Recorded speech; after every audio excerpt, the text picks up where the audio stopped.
Oke, dilanjut di apa video yang ketiga. Bismillahirrahmanirrahim. Tadi sebenarnya di part 2 udah sedikit disinggung, tapi keputus karena sinyal ya. Jadi karena gangguan sinyal jadi keputus. Nah, kita lanjutin aja langsung di intinya yaitu farmakologi DM. Sebentar.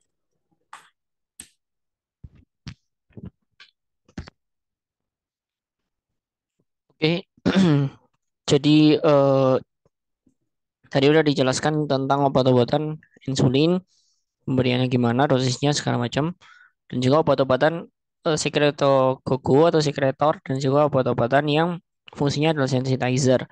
Nah, selanjutnya adalah obat-obatan incretin atau intestine secretin insulin, di mana obat-obatannya ada dua, ada GLP-1 inhibitor, dan juga ada obat-obatan yang apa memproduksi namanya adalah DPP4. Oh ya, sebelum ke situ baru ingat bahwasanya ada obat-obatan yang inhibitor alfa glukosinase. Jadi kerjanya gimana? Kerjanya itu adalah untuk menghambat proses-proses yang terjadi pada GI. Contohnya adalah maltase, sukrase kayak gitu. Sehingga yang terjadi adalah terjadi perlambatan penyerapan dari karbohidrat kompleks gitu ya. Dan ini memiliki efek untuk mengurangi gula darah postprandial kayak gitu. Nah, ini ada kaitannya dengan misal nanti kita integrasikan dengan diet bagi penderita DM, di mana diet penderita DM itu kan karbohidrat yang direkomendasikan adalah karbohidrat yang tinggi serat. Nah, kenapa? Kalau misalkan dia tuh minum juga OAD golongan ini, inhibitor alfa glukosinase, maka ini sangat cocok gitu. Jadi misalkan penderitanya itu makan karbohidrat tinggi kompleks, sedangkan penyerapannya sendiri juga diperlambat. Maka efeknya adalah penderita tersebut tidak mudah lapar dan juga glukosanya tetap terpenuhi tapi tidak naik secara drastis kayak gitu. Nah, obat-obatan ini biasanya arkabase ya jenisnya. Jadi ini bisa dimakannya itu khusus obat-obatan ini adalah before meal, jadi sebelum makan. Dan itu kalau misalkan dikonsumsi dalam apa obat-obatan tunggal itu tidak menimbulkan efek hipoglikemi kecuali kalau dikombinasi. Dan biasanya itu bisa dikombinasikan dengan insulin ataupun golongan-golongan yang sulfonylurea kayak gitu ya. Terus tadi itu ada perbedaan nih dari metformin. Kita bahas bicara lagi tentang insulin sensitizer. Jadi ada perbedaan antara metformin dengan TZT.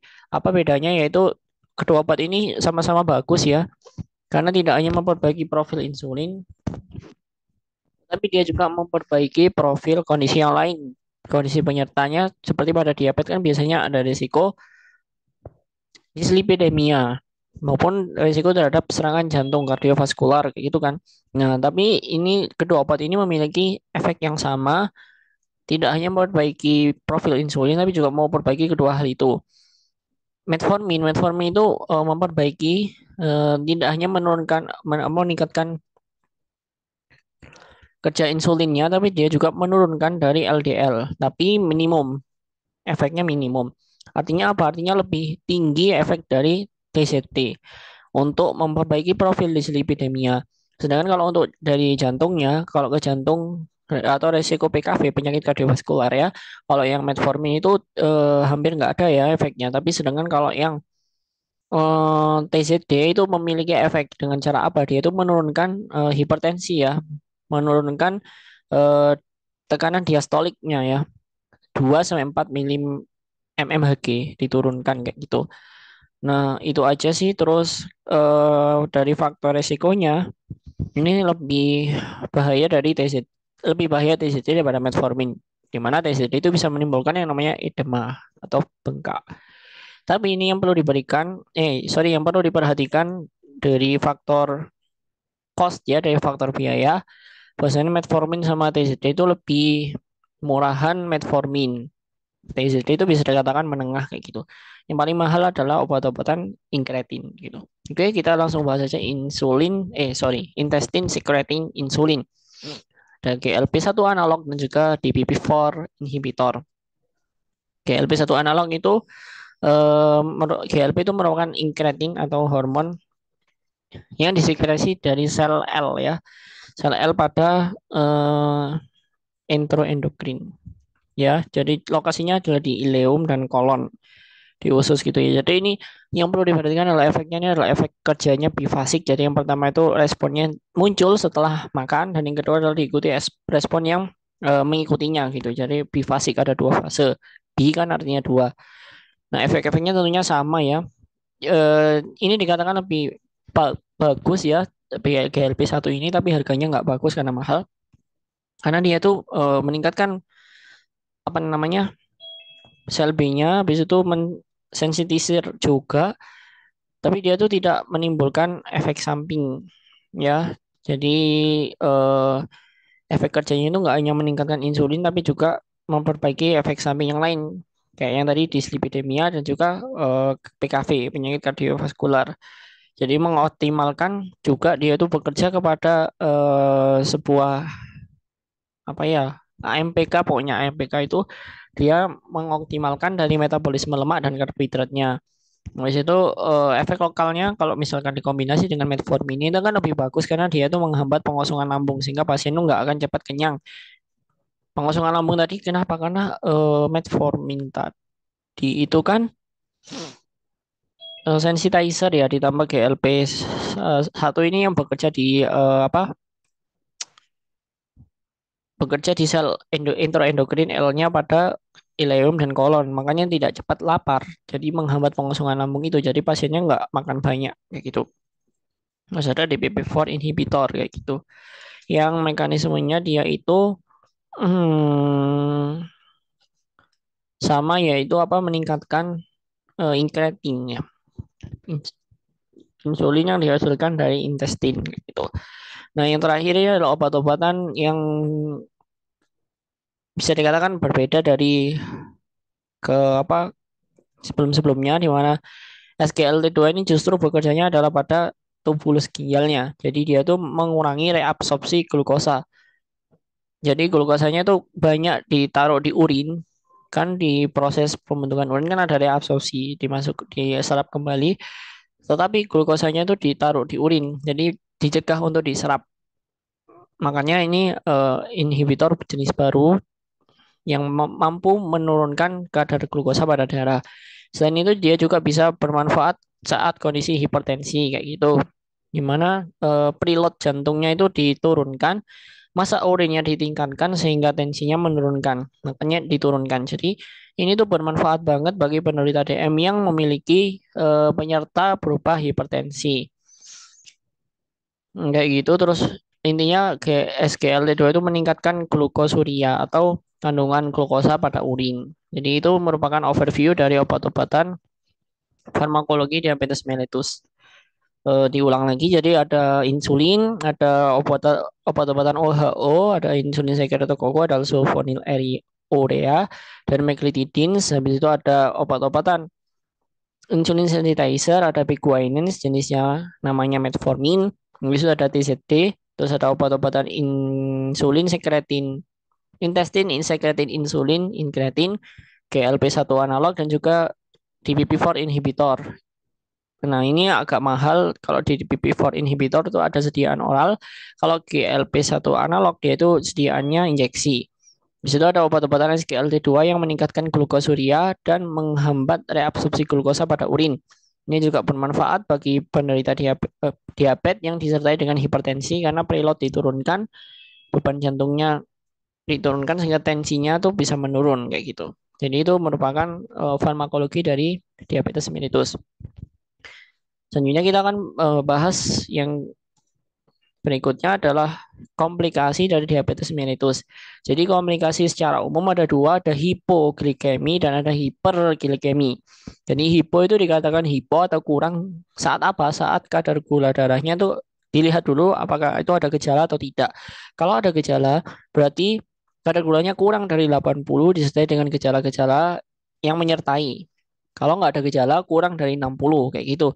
Penyebabnya bisa apa? Bisa banyak ya. Yang pertama adalah overdosis dari obatnya, pemberian insulinnya overdosis sehingga terlalu banyak glukosa yang diuptake sehingga kondisinya itu bisa jatuh ke kondisi kurang. Habis itu diet, mohon maaf. Habis itu karena karena tidak ada meal yang diintik, intiknya kurang. Jadi apa yang mau diserap kan? Jadi akhirnya glukosa-glukosa yang seharusnya nggak diserap ikut diserap sehingga jatuh ke kondisi hipoglikemi.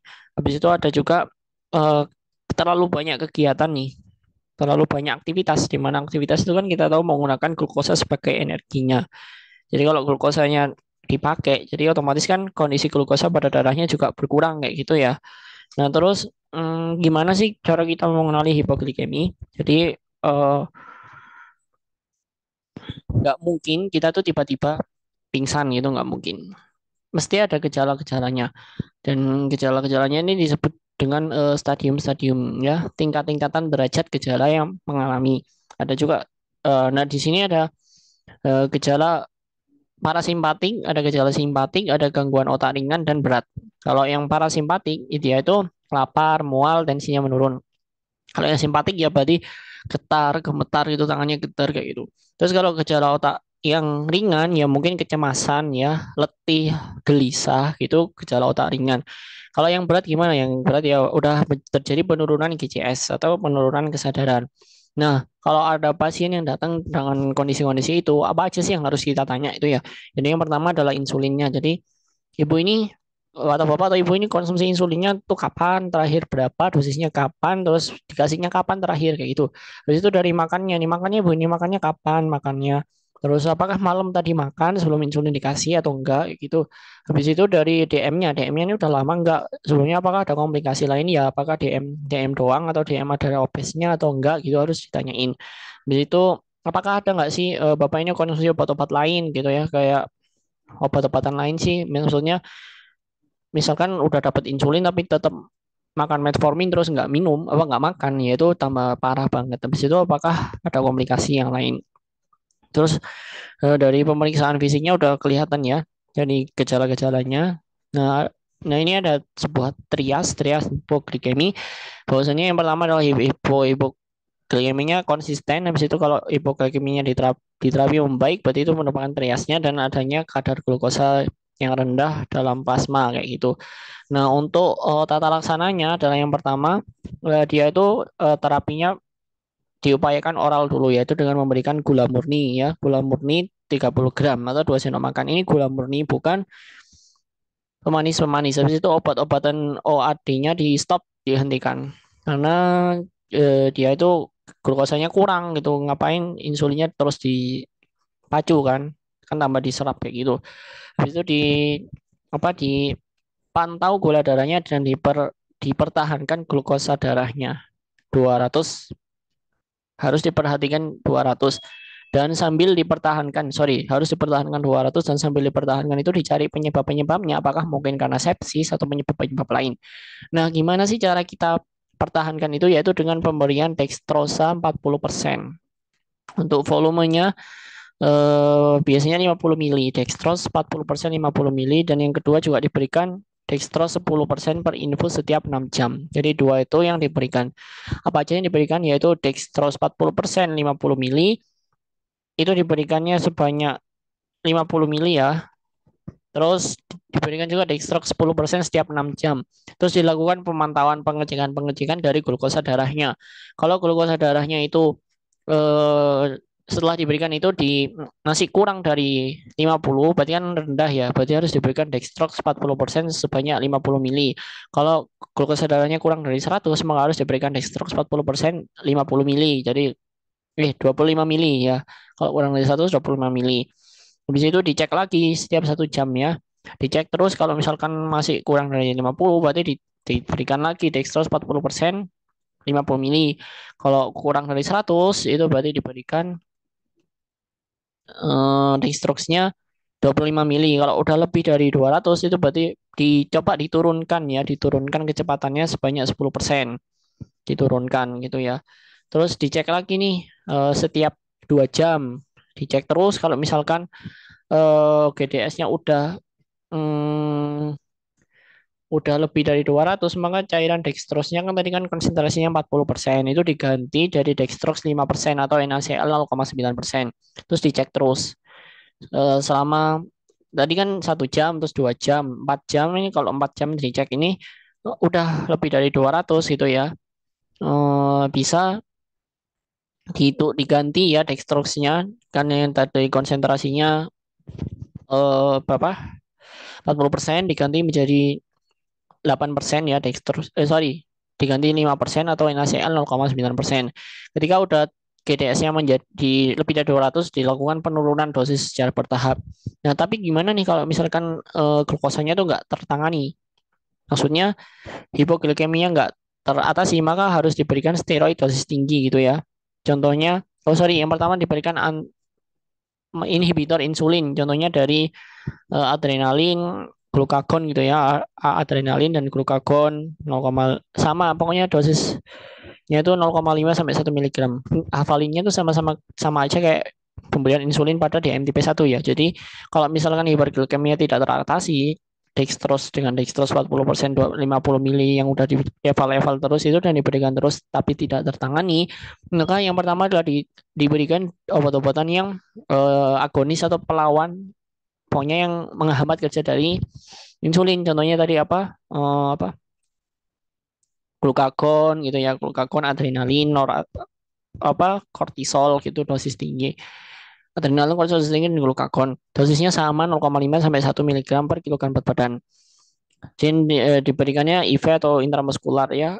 Kalau misalkan belum sadar nih, belum sadar, tapi gula darahnya tuh udah 200, tapi pasiennya belum sadar, ya udah berarti dikasih hidrokortison 100 miligram setiap 4 jam selama 12 jam, atau Dexa 10 miligram setiap 6 jam ini. Sorry. Dexa yang pertama 10 miligram, habis itu dilanjutkan 2 miligram per 6 jam ya. Ataupun manitol 1,5 sampai 2 kilogram berat badan setiap 6 sampai 8 jam. Ya, jadi itu misalkan GDS-nya ini udah 200 tapi GCS-nya belum membaik nih ya. Jadi diberikan yang pertama hidrokortison ya. 100 miligram per kilogram berat badan itu setiap 4 jam selama 12 jam. Jadi 3 kali ya, 3 kali pemberian. Terus atau bisa diberikan juga dengan dexamethasone 10 miligram per kilogram berat badan. Eh, ini setiap, terus dilanjutkan 2 miligram per 6 jam. Bisa diberikan juga manitol 1,5 sampai 2 ya kilogram per kilogram berat badan setiap 6 sampai 8 jam. Habis itu kalau misalkan nggak tertangani, coba cari penyebab lain dengan segera. Apa yang menyebabkan kesadaran menurun? Nah, terus itu tadi yang hipoglikemi. Selanjutnya adalah hiperglikemia. Hiperglikemia itu kondisi gula darahnya berlebih ya. Itu ada dua, ada ketoasidosis diabetikum, ada juga HHS. Nah, ketoasidosis diabetikum itu biasanya autoimun tipe 1 maupun tipe 2 saat dalam beberapa kondisi stres kayaknya trauma, habis pembedahan kayak gitu, dan infeksi. Itu biasanya sering terjadi ketoasidosis diabetikum. Terus kalau pada HHS itu terjadinya pada orang tua. Nah, gimana sih mekanisme dari terjadinya DKA atau HHS? Jadi kalau untuk diabetes ketoasidosis, dia itu biasanya yang terjadi peningkatan adalah lipolisis. Lipolisisnya meningkat, jadi penyebaran free fatty acid ke livernya juga meningkat. Ketogenesisnya meningkat sehingga menyebabkan hiperlipidemia. Jadi ketogenesisnya meningkat, jadi ketoasidosis jatuhnya. Di situ apa sih yang membedakan dengan HHS? Jadi HHS itu biasanya disertai dengan pengurangan intake cairan sehingga menyebabkan hipermolaritas yang menyebabkan injeksi yang diberikan itu lebih banyak, harus diberikan kepada pasien-pasien yang menderita HHS. Terus dari defisiensi insulin yang kalau absolut, absolut itu berarti mutlak ya, berarti dia itu DKA. Nah, kalau relatif dia tuh jatuhnya ke HHS kayak gitu. Kemudian sama kedua-duanya itu sama-sama terjadi hiperglikemi. Ini tadi kenapa hiperglikemi? Karena penggunaan glukosanya menurun, terus gluconeogenesisnya meningkat. Jadi kan produksi gula dari lipid atau dari protein selain glukosa juga bertambah gitu ya. Habis itu glikogenolosisnya meningkat. Jadi glikogenosis kan melisiskan glikogen. Glikogen kalau dilisiskan ya isinya adalah glukosa. Jadi berlebih ya di situ jadi hiperglikemi. Nah, kalau pada HHS bedanya itu terjadi pengurangan intake cairan sehingga menyebabkan hipermolaritas gitu. Habis itu biasanya kalau HHS itu pH-nya lebih tinggi ya. Berarti artinya lebih basah ya, lebih basah. Terus kalau yang ketoasidosis ya jelas keton ya, badan keton itu berarti asam, lebih asam kayak gitu. Nah, ditandainya kalau yang DKA itu kan asam ya. Jadi anion gapnya lebih tinggi. Apa sih anion gap itu? Na dikurangi Cl ditambah HCO3. Itu untuk menghitungnya. Normalnya adalah 9 sampai 7. Kalau lebih dari 10 atau 12 sampai 12 itu udah dikatakan DKA, diabetes, KAD ya. Ketoasid ketoasidosis diabetikum. Terus ada juga beberapa faktor yang memperparah ya. Contohnya adalah infeksi, ada infeksi ya pankreatitis itu juga termasuk infeksi. Dan juga adanya eh, insulin terapinya yang nggak telaten atau nggak kontinu sehingga yang biasanya makan yang biasanya konsumsi insulin tapi udah nggak telaten ini khususnya pada pasien TP1 itu bisa menyebabkan resiko hiperglikemi kayak gitu. Nah, habis itu diagnosisnya itu lebih lama pada HHS pada orang tua kayak tadi yang disertai hiperosmolaritas itu tadi loh. Nah, terus bagaimana cara mengatasinya yaitu dengan dehidrasi lalu memberikan insulin untuk memperbaiki hiperglikeminya, terus memberikan elektrolit. Jadi kan ada hipermolaritas ya, jadi diberikan koreksi elektrolit. Kemudian ketika plasma glukosa itu 500 maka harus tetap diberikan cairan maintenance dextrose 5% gitu. Jadi apa sih fungsinya dextrose 5% sebagai maintenance? Jadi itu menurunkan kadar gula dan mengontrol dari keasaman darah atau ketoasidosisnya. Habis itu tujuannya juga menstabilkan dari ketoasidosis diabetikum dan untuk mencegah hipoglikemi. Nah, tadi itu bisa dicek dari apa dari kadar pH-nya ya. Kalau pH-nya rendah itu kan berarti kan asidosis ya, ketoasidosis. Jadi asam kan tubuhnya jadi asam, jadi harus diberikan apa namanya KCl kayak gitu. Terus kalau misalkan insulinnya juga, nah ketika eh, kondisi DKA itu harus apa namanya diberikan rapid acting insulin selama 2 jam kayak gitu. Kalau HHS juga sama, jadi glukosa serumnya harus dijaga tetap kalau yang HS itu lebih tinggi ya 200 sampai 300. Kalau yang pada DKA itu 150 sampai 200 untuk mencegah itu. Habis itu kapan sih dikasih misalkan kadar kalium ya, dicek juga kadar kalium. Kadar kaliumnya itu berapa yang normal? Yang normal itu 5,2 ya. Jadi kalau kurang dari yang nggak normal kurang dari 3,3. Kalau 3,3 maka yang diberikan itu adalah kaliumnya dulu baru dikasih insulin. Tapi kalau kaliumnya normal maka cukup diberikan kalium maintenance aja. Nah, kalau kaliumnya tinggi maka kaliumnya misalkan berlebih nih, maka cukup insulin aja. Nanti entar kaliumnya akan membaik sendiri. Dan pemberian kalium itu biasanya relatif menuju hiperglikemi. Jadi saya ulangi tadi kalau misalkan kaliumnya rendah, nah yang diberikan itu kalium dulu, koreksi kalium dulu baru diberikan insulin. Kalau kaliumnya normal, ya normal nih berarti cukup kalium aja sebagai dosis maintenance atau perawatan loading dose gitu ya. Terus kalau misalkan kaliumnya tinggi, cukup kasih insulin aja karena nanti kaliumnya akan baik-baik sendiri. Apa akan memperbaiki profilnya sendiri kayak gitu. Apalagi kalau ini juga ditandai disertai dengan shock sepsis gitu ya harus diperhatikan. Habis itu kriteria membaik adalah ketika glukosa darahnya itu 200 diikuti beberapa kondisi. Dua dari beberapa kondisi berikut. Jadi yang pertama adalah bikarbonatnya lebih dari 15, pH-nya lebih dari 7,3 dan anion gapnya kurang dari 12. Seperti yang tadi dibilang ya, kalau anion gapnya lebih dari 12 itu jatuhnya ke KAD, ketoasidosis diabetikum. Jadi kalau misalkan kondisinya udah membaik itu dikatakan membaik ketika GDS-nya 200, disertai dengan pH-nya udah lebih dari 7 ya, biar gampang ngapalinnya. Asam bikarbonatnya udah lebih dari 15, tapi atau anion gapnya yang dihitung dari Na dikurangi Cl ditambah HCO3 itu kurang dari 12 itu bisa dikatakan udah revolve. Habis itu baru ketika udah eh, kondisi itu maka bisa dimulai dengan pemberian insulin dengan dosis 0,5 ke atas pokoknya. Gampangannya 0,5 ke atas deh untuk insulin itu. Kilogram per berat badan per hari kayak gitu. Jadi itu mungkin komplikasi dari DM dari ada hipo ya. Yang pertama hipo dulu hipoglikemi, yang kedua adalah hiperglikemi.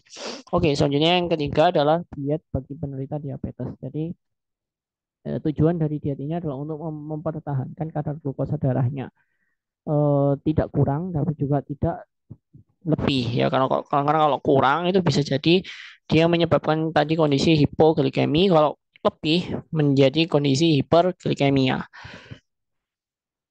kayak gitu. Habis itu ternyata kalau pada DM ini diharapkan terjadi penurunan berat badan 5% ya. Jadi harus terjadi penurunan berat badan 5%. Oh, sorry. Jadi penurunan berat badan 5% dia itu akan membawa efek yang baik pada kadar HbA1c-nya. Kalau kurang dari 5% maka jarang sekali muncul perbaikan kepada HbA1c. Terus dikenal juga diet tepat 3C, tepat jenis, tepat jumlah, jenis, dan tepat waktu. Jumlah, jenis, dan waktu. Tepat jenis, tepat jumlah, dan tepat jadwal. Waktu itu jadwal. Jenis, jadi jenisnya harus ini tinggi serat ya.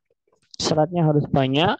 Habis itu untuk karbohidratnya itu hanya sepertiga. Begitu juga dengan lemaknya, apa daging-dagingan itu sepertiga. Habis itu tepat jenis. Jadi jenisnya itu disesuaikan dengan konsep model piring T. Jadi tujuan piring T itu adalah untuk mendapat asupan tinggi serat. Habis itu tepat jadwal. Jadi makannya 3 kali sehari ya, dengan makanan selingannya 2 sampai 3 kali. Ya, 3 kali sehari dengan 2,2 sampai 3 kali sehari, dengan prinsipnya adalah sedikit tapi sering ya. Prinsip tepat jadwalnya itu makanan porsinya sedikit tapi pemberiannya sering kayak gitu. Jadi itu tadi 3C, jadwal, jenis, dan jumlah ya. Jenisnya mungkin kalau jenis nanti kita bahas ya, dari karbohidratnya seperti apa, lemaknya seperti apa, proteinnya seperti apa, seratnya seperti apa gitu. Jadi yang namanya tepat jenis itu kayak gitu. Jadi misalkan lemaknya ya lemak itu kan nggak boleh yang eh, lemak jenuh ya. Misalkan dikasih 5 lemak jenuh berarti itu termasuk contoh tidak tepat jenis. Atau karbohidratnya karbohidrat yang tinggi kalori nih, banyak kalori, banyak karbohidrat yang jahat ya gitu, maksudnya tidak sesuai dengan jenisnya, maka itu dikatakan tidak tepat jenis. Ataupun dari apa serat, di seratnya banyak itu juga tidak tepat jenis kayak gitu. Jadi maksudnya itu kalau jadwal itu pemberian yang tadi makan 2 sampai 3 kali makan sehari, dengan 2 sampai 3 kali makan sehari, sorry 3 makan sehari dengan 2 sampai 3 kali makanan selingan. Jadi kalau misalkan selingannya cuma sekali itu nggak ada makanan selingan, itu bukan tepat jadwal kayak gitu. Kalau tepat jumlahnya itu harus sesuai dengan kebutuhan berat badan gitu ya. Kebutuhan kalori. Nah, berbicara tentang kebutuhan kalori, itu ada beberapa kondisi yang harus diperhatikan. Contohnya kalau orang obesitas tapi dia tuh inaktif, maka kebutuhan kalorinya hanya 20 kilokalori per berat badan. Habis itu kalau misalkan dia itu masa tubuhnya atau IMT-nya normal, tapi orangnya tuh berpindah ya, pindah-pindah tempat gitu ya. Eh Sedentary itu kadang gerak, kadang enggak gitu ya. Yang dia itu 20 sampai 30. Sorry, 22 sampai 25. Kalau misalkan dia itu normal dan aktif itu 30. Tapi kalau dia tuh kurus tapi sangat aktif ya, lebih banyak ya. Logikanya kalau misalkan ada orang kurus tapi aktif banget, maka kilokalorinya harus lebih banyak, 30 sampai 40-an. 40 ya, 40. Kalau yang aktif biasa tapi nggak kurus itu kan 30. BMI normal nih. Syaratnya BMI normal, aktif, terus nggak kurus, nggak gemuk. Ya karena normal pria atau wanita itu 30. Tapi kalau misalkan kurus tapi dia itu aktif, dia itu 40 ya kebutuhan kalorinya. Terus presentasinya tadi dibagi makannya kan ada pagi, siang dan malam. Pagi 20, siang 30, pagi 25, malam 25%. Habis itu untuk makan seringannya masing-masing 10% gitu. Jadi kalau di total 20 tambah 30, 50 tambah 20, 75 tambah 15% ya. Jadi 100 kan. Nah, itu 10% kayak gitu. Jadi 30-an ya. Ya hampir 100 deh. Nah, habis itu untuk syarat syarat karbohidratnya adalah karbohidrat yang kompleks ya, tinggi serat. Kenapa? Karena tadi itu ada hubungannya kalau kita integrasikan dengan orang yang misalkan mendapat terapi dari inhibitor alfa glukosinase, di mana alfa glukosinase itu mendelay atau memperlambat absorpsi karbohidrat kompleks. Jadi kalau misalkan yang makannya karbohidrat kompleks cocok dengan obat ini, gimana pasien itu akan tidak mudah lapar karena penyerapannya itu diperlambat, tetapi juga tidak jatuh ke hipoglikemi karena tetap tercukupi untuk kebutuhan glukosanya kayak gitu. Terus gimana nih kalau ada makanan-makanan bumbu boleh. Terus kalau untuk sukrosa dia itu 5% gitu. Habis itu kalau untuk ya dilihat juga kalau misalnya untuk buah-buah itu dilihat glycemic index-nya. Jadi kalau glycemic index tinggi dia tuh cepat diserap sehingga cepat lapar gitu ya. Kalau misalkan glycemic index-nya rendah, dia tuh lebih tahan lama di tubuhnya sehingga nggak cepat lapar. GI rendah, glycemic index itu kalau kurang dari 50 ya, kurang dari 50 itu dikatakan rendah. Sorry, 55. Kalau 55 sampai 70 itu menengah, kalau lebih dari 70 itu tinggi ya, indeks glikemi kayak gitu.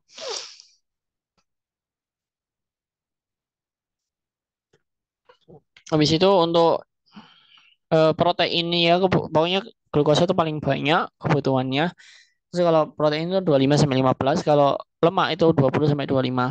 Protein itu boleh, yang nggak boleh adalah protein dengan lemak jenuh ya. Protein ini mengandung safa itu nggak boleh. Atau sebaiknya dikurangi kayak gitu. Terus kalau lemak jenuh yang dianjurkan kurang dari 7, ada lemak PUFA, polyunsaturated fatty acid. Jadi poli kan banyak ganda ya itu kurang dari 10%. Kalau yang MUFA itu antara 10 sampai 15%. Sorry, 12 sampai 15%. Kalau perbandingannya lemak jenuh dibanding MUFA dibanding PUFA adalah 0,8 banding 1,2 banding 1. Perbandingannya diwalak-walik ke Bobodoy. Jadi kalau misalkan perbandingannya gimana? Kalau pokoknya yang prinsip tadi, kalau yang tidak lemak jenuh ya, lemak jenuh atau SAFA itu kurang dari 7, berarti perbandingannya nanti paling kecil. Kalau PUFA itu 10, berarti perbandingannya tengah-tengah. Kalau MUFA itu 12 sampai 15% yang bisa ditoleransi, maka perbandingannya paling tinggi. Jadi misalkan perbandingan lemak jenuh, lemak tunggal dan ganda berarti berapa? 0,8 banding 1 banding 1,2. Jadi urutannya nggak masalah, yang penting angka-angkanya sama kayak tadi.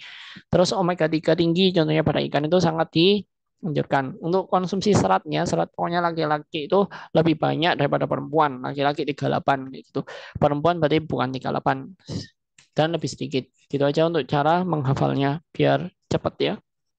Di situ bagaimana dengan zat gizi mikronya? Jadi pada zat gizi mikro itu terjadi resistensi atau kecepatan pengeluaran ada zinc dan magnesium kayak gitu. Jadi kalau zincnya tinggi maka itu bisa dijadikan salah satu indikator oh ini itu DM.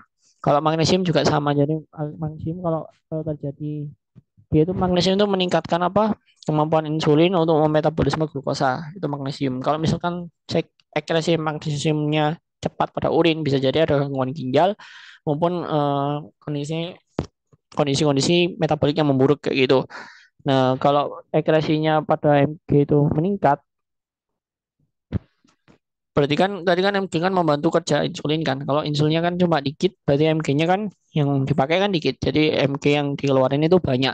Nah, banyak MG yang dikeluarin itu dia itu bisa jadi kayak tandanya, wah ini berarti kan insulinnya kan dikit yang kerja. Nah, ini bisa jadi, oh ini bisa aja ini DM gitu. Jadi dengan bantuan zat gizi mikro kayak gitu.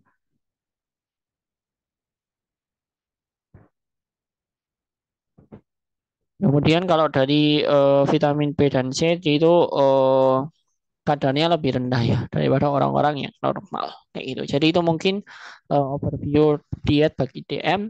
Nah, karena ini udah keseluruhan dibahas, maka kita udah bahas semua ya dari clinical overview, DMTP1, farmakologinya, komplikasinya juga hipoglikemi tadi. Dimana kalau hipoglikemi itu menurunkan kesadarannya, jadi harus tata laksananya adalah perbaiki atasi kesadarannya dulu kayak gitu. Perbaikan kesadaran diberikan dengan apa? Dengan dextrox ya, dextrox dengan konsentrasi yang apa yang disesuaikan. Jadi yang pertama adalah harus dextrose 40%, 50 mili. eh Ya, habis itu diberikan dextrose 10% setiap 6 jam, habis itu dicek kayak gitu. Dicek kalau misalkan masih lebih, maka diberikan terus dextrose-nya. Kalau misalkan setelah 2 jam dicek GDS-nya udah lebih dari 200, maka diturunkan jadi dextrose konsentrasi lebih rendah 5% atau diganti dengan NaCl. Tapi kalau misalkan belum teratasi, maka harus ditambah obat-obatan yang menghambat kerja dari insulin. Contohnya glukagon tadi 0,5 sampai 1 mg per kilogram berat badan secara intravena maupun intramuskulus itu kalau penyebabnya dari insulin. Terus kalau misalkan udah GCS-nya udah tercapai tapi kesadarannya masih belum membaik, maka bisa diberikan 3 jenis pilihan ya, ada kortisol, hidrokortisol, dexamethasone dan mannitol. Hidrokortisol diberikannya 100 miligram setiap 4 jam selama 12 jam. Kalau yang dexamethasone itu awalnya 10 dulu, habis itu dilanjutkan 2 miligram per 6 jam. Kalau yang mannitol 0,185 sampai 2 miligram setiap 6 sampai 8 jam gitu. Habis itu dicari juga yang lainnya. Farmakologi tadi udah jelas ya, ada insulin, ada insulin secretagogue, ada sensitizer, ada penghambat alpha glucosinase menghambat dari delaying ya, delaying memperlama reabsorpsi penyerapan dari karbohidrat kompleks. Ada juga obat-obatan intestine secreting insulin incretin yang mahal tapi efeknya bagus kayak LP1 dan DPP4 inhibitor ya DPP4 inhibitor kayak gitu. Ada juga obat-obatan SGLT2 DM1TP pada anak karakteristiknya udah jelas ya, biasanya 90% dan menyebabkan komplikasi jangka panjang dan jangka pendek, hiperglikemi, hipoglikemi, makrovaskular, mikrovaskular kayak gitu, dan clinical overview-nya secara umum DM tipe 1 dan tipe 2. DM tipe 1 kerusakan pabrik, kalau tipe 2 itu hmm, insulinnya yang sensitif. Habis itu ditegakkan dengan pemeriksaan gula darah. Kayak gitu ada gula darah acak lebih dari 200 disertai gejala klinis. Itu bisa ditegakkan DM ataupun kalau nggak ada gejala klinis 2 kali pemeriksaan, kalau selama 2 kali itu tetap 200 udah bisa ditegakkan atau GDP-nya lebih dari 126. Ya mungkin sekian ya dari video anything about diabetes mellitus. Terima kasih dan mohon maaf. Assalamualaikum warahmatullahi wabarakatuh.